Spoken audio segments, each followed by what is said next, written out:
डनकाशी news channel, सच है तो बोलेगा। वाराणसी के चौबेपुर क्षेत्र में घटित दो संदिग्ध घटनाओं, एक युवक की कथित आत्महत्या और दूसरे के नरकंकाल मिलने के मामलों में निष्पक्ष जांच की मांग को लेकर आदिवासी प्रदेश कांग्रेस ने जिलाधिकारी वाराणसी को ज्ञापन सौंपा। प्रदेश अध्यक्ष डॉक्टर उमेश चंद्र के नेतृत्व में आदिवासी कांग्रेस के पदाधिकारियों ने डीएम को सौंपे ज्ञापन में बताया कि 28 अक्टूबर को ग्राम नारायणपुर निवासी प्रकाश गौड़ की संदिग्ध परिस्थितियों में आत्महत्या हुई थी।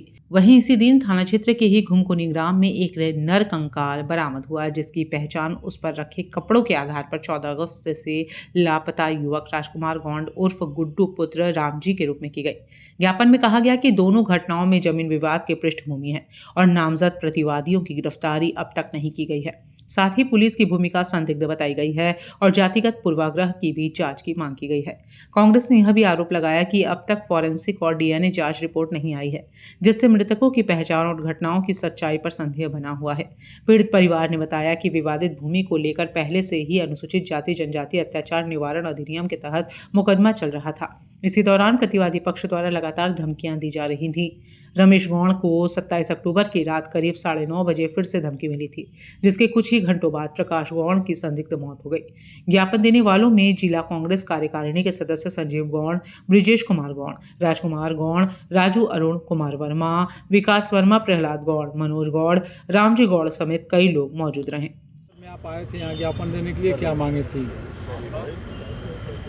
ज्ञापन हमने थाना चौबेपुर के अंदर नारायणपुर गांव और चुमकुनी गांव में जो घटनाएं हुई थी 28 अक्टूबर को, उस घटना के संबंध में पुलिस की लापरवाही जो रही है उससे पीड़ित पक्ष संतुष्ट नहीं है। इसको लेकर हम लोगों ने ज्ञापन माननीय जिलाधिकारी महोदय को दिया है और उस ज्ञापन में मांग की है। क्रमशः 2 केस रहे, तो जो नारायणपुर का केस रहा उसमें पीड़ित पक्ष के पुत्र को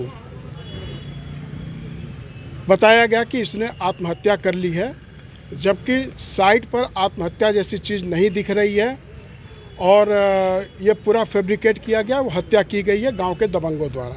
मामला ज़मीनी विवाद का है और इसका मुकदमा 2019 से चल रहा है। बीच में मारपीट भी किए थे। पीड़िता की माताजी भी यहाँ हैं, उनका हाथ पैर तोड़ दिया गया था, उसका फ़ोटो भी है। उसके बावजूद SC/ST का मुकदमा जो चल रहा था और नामजदगी रिपोर्ट उनके खिलाफ की गई है थाने में 25 अक्टूबर के दिन, लेकिन आज तक उनकी गिरफ्तारी नहीं हुई है और फिर भी उनको धमकाया जा रहा है। कहाँ मिले हैं आप लोग? किससे मिले हैं आप?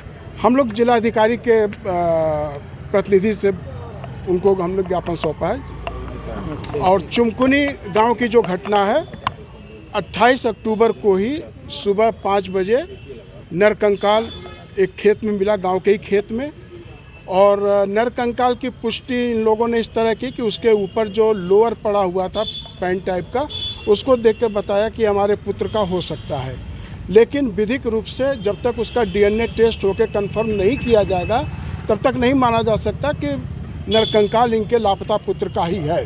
पूर्वांचल की खबरों से जुड़े रहने के लिए आज ही सब्सक्राइब करें हमारा YouTube चैनल डनकाशी और हाँ, लेटेस्ट अपडेट्स के लिए बेल आइकन को प्रेस करना ना भूलें। और आपके पास है कोई जानकारी या है कोई सूचना तो हमारे दिए गए नंबर पर आप हमसे संपर्क कर सकते हैं।